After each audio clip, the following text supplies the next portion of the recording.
Many people think abstract art is just random marks, colors and shapes. You might think there's no story at all to it, or on the contrary, the meaning of the piece is just too deep to understand. Today though, I'm going to show you how you can tell a powerful story in your paintings even without objects, figures or recognizable scenes. Because abstract art does not need to be random or meaningless. But before we dive into it, hi, my name is Esther Franchuk. I'm a professional abstract painter, art educator, creative business owner and a member of the Youth Association of the National Artists Union of Ukraine. Here on this channel, I share my studio process, practical tips for artists and collectors, painting tutorials and insights from over a decade of building my personal art career. If you're new here, make sure to subscribe and hit the notification bell so you will not miss any of the upcoming videos. First of all, let's break this myth that abstract art is random colors, random shapes, lines, 5-year-old can make it, we all heard it, all seen it. This is just a very strong misconception that is out there about abstract painting, that anyone can do it because it's just paint thrown on the canvas, it's really simple, it's meaningless. But the truth is, the best abstract paintings actually begin with reality. They're rooted in memories, emotions, personal experiences, or even certain objects. The beauty and mystery of abstract art happens when we take reality and then deconstruct it, transform it, so that the meaning or the story comes through composition and color rather than the concrete imagery. When I started creating abstract, I faced the biggest art block I ever faced in my art career, and this is after painting professionally for over 15 years, doing art college, being professionally trained in classical drawing and painting, doing various art programs. I can draw or paint anything, but this initial encounter with abstract art where you have no plan, no structure, no guideline of how to approach the canvas, how to work through the layers, I faced the huge creative block. I didn't know how to start, how to go about it, how to finish. So what helped me is actually starting to notice things around me,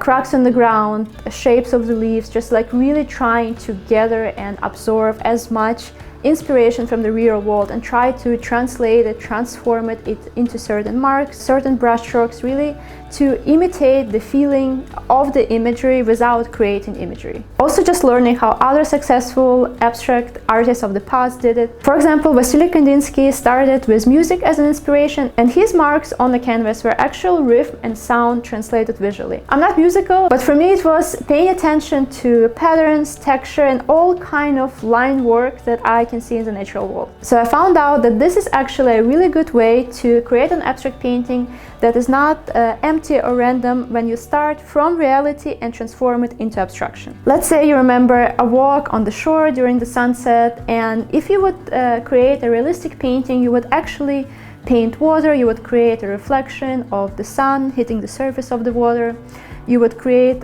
certain realistic textures to convey that feeling and that place, like literally illustrating the place. In abstraction, you would just process it way differently. You will layer different shades of blue, you would soften transition to create this feeling of the water. For example, I have this one painting called Seeing Your Soul, and it's literally me processing and thinking about those long walks on the beach on the sunset, and I try to make it slightly look like a landscape, but not really. So I have a high contrast where the imagery of, so to say, sun is, but then it's a really dark part on the corner, but then there's kind of a reflection and it's deconstructed and it has a horizon line that doesn't look anymore like the sea. So there is just like push and pull of different marks and different brush strokes that give association of the sunrise or sunset, but it's not literal. I'm not guided by this initial inspiration and association, because I can put things on the sky, I can put things in the reflection that are not present in the actual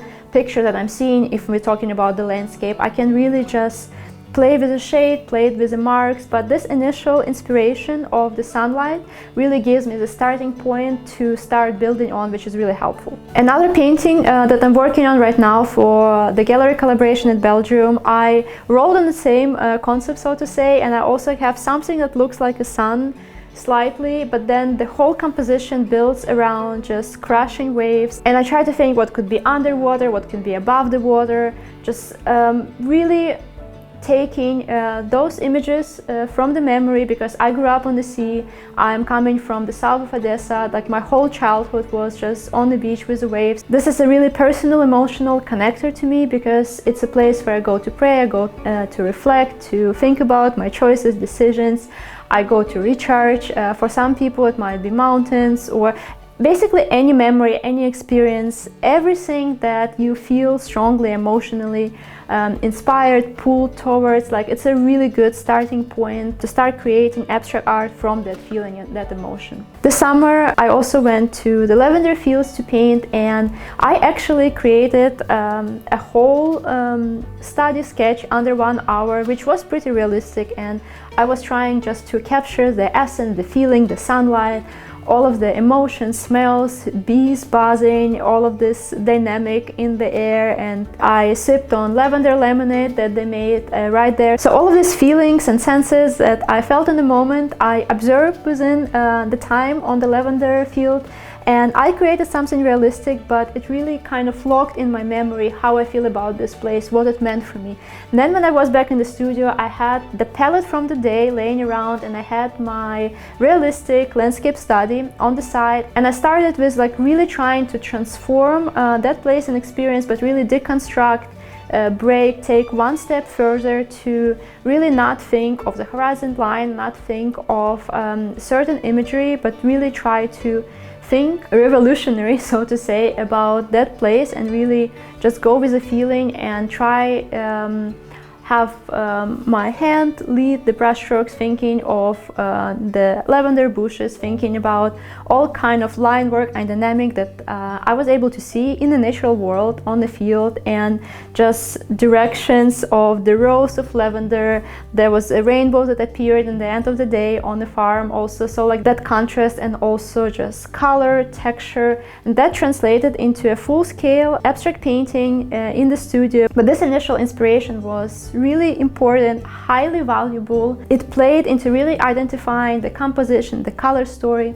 and the actual powerful story behind that painting that for me stands for certain things. But then, because it's an abstract, there's just like so much to look at, and everyone can find their own story in it. Another point to creating meaningful abstract art that actually tells a story is using your own visual language. For example, on my last trip to Australia, I was really walking everywhere with open eyes, and I was taking picture of every funny, interesting, graphic thing that I could see around, and there was just so much. For example, we went on this hike in the forest or jungle, I don't know how you call it, guys, in Australia. They had those trees that they had waves of the bugs. They had like really funny things. You would think it's like engravings almost, but it's like that's how the bugs cut into the tree and eat it up, or how they walk.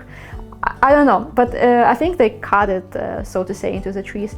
And it had this like really interesting zigzags that are super unique, super interesting. So I started adding them into my abstract art, and like really try to take this specific zigzag mark and put it in certain paintings, and it really started adding to this history of the painting. Another thing also from the trip to Australia, that was on the beach, other bugs making their ways. Thank God for the bugs and their ways, that they gave so much inspiration for abstract art.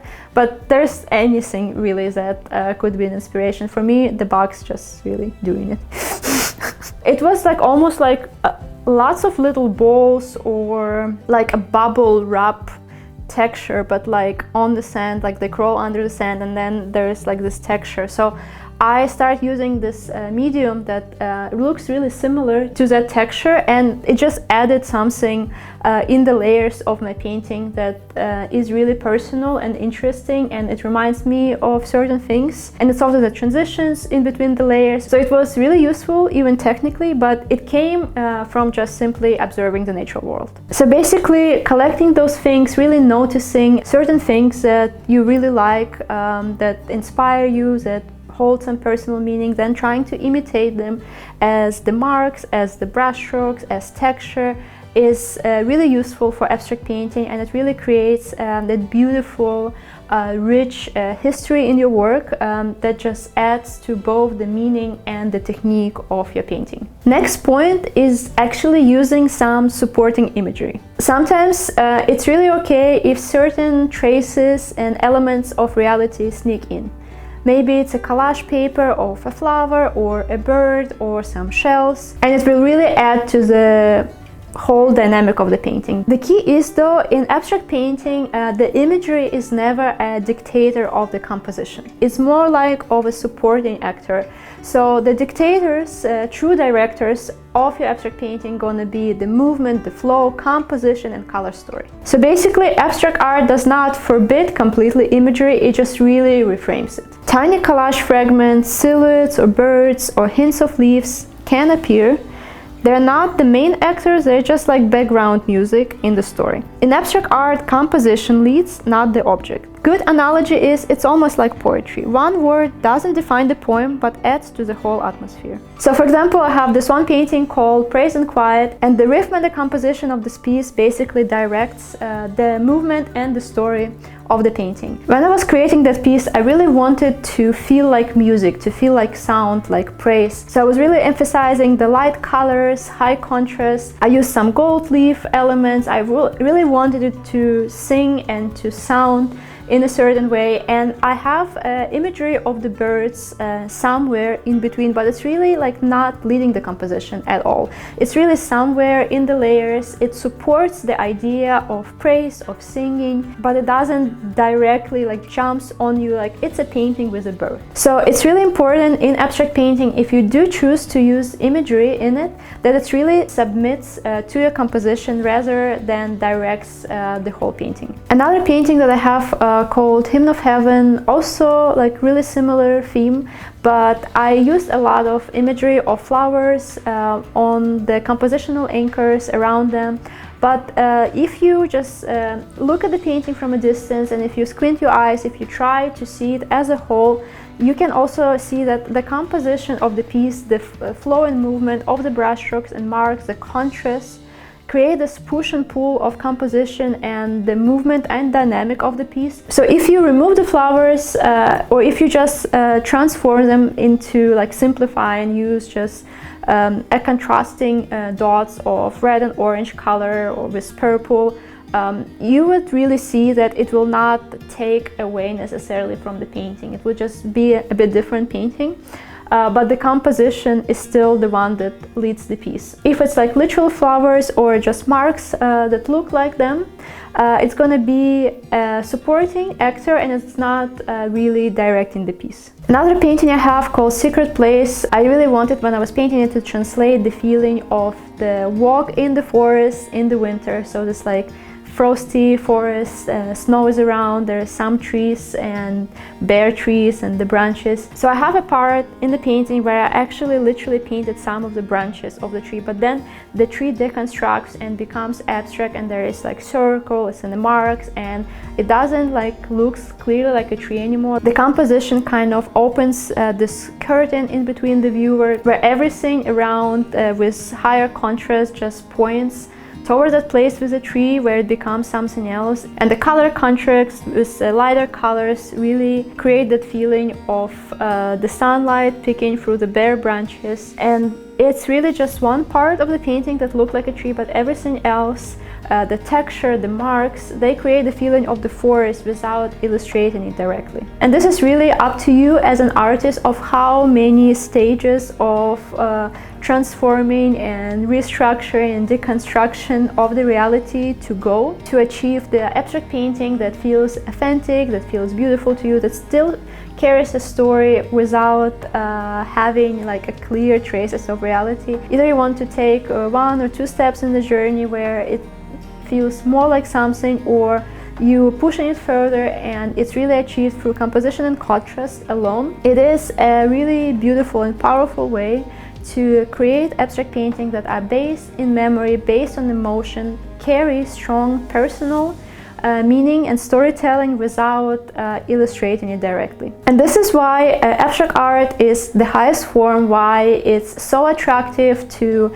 people to decorate their homes with. That's why it's highly collectible. That's why it's also really hard to produce a good quality abstract art, because it requires more from both the artist and the viewer. As an artist, you have to be really able to translate reality into something that will carry story and emotion. You have to be able to work with the form, you have to be able to have experience with art, with realistic art, and a lot of times if you want to create good art, you need to know composition, you need to know form, you need to know how to work with color, you need to know how to work with values and contrast, because when you create an abstract painting, you have to have this whole tool set at your disposal to really simplify it and transform it and make something that does not like literally looks like a photograph, but it is packed with knowledge, experience, inspiration. There's just so much that goes into creating a beautiful abstract painting, and the skill is one of the main drivers of creating a good painting, in my opinion. You might ask though, how do you actually use the knowledge of classical drawing and painting to create abstract painting? How do you even get there? Because with the realistic imagery, it's really clear. Maybe if you have experience a little bit with painting, like how you start, how you go, how you finish. With abstract art, a lot of times you just hit that wall, you hit this block, because you just start with movements and marks that you're excited about, and then you have this colorful, beautiful mess that you don't know how to go about, how to push forward, how to actually make it hold composition, hold meaning, be a little bit more sophisticated, finished, professional. That's why I created a course, Confident Abstracts, where I share my full journey on 3 different paintings, different compositional solutions, different color story, from the very beginning, brushstrokes and inspiration, to the finishing and framing of the piece and everything in between. There's no time lapses, nothing is sped up. It's the most authentic, vulnerable look into my studio process, because I feel like it's the best way to actually learn how to move past this initial exciting stage with abstract art. Just see somebody else making decision after decision, really facing those creative blocks and doubts, and really move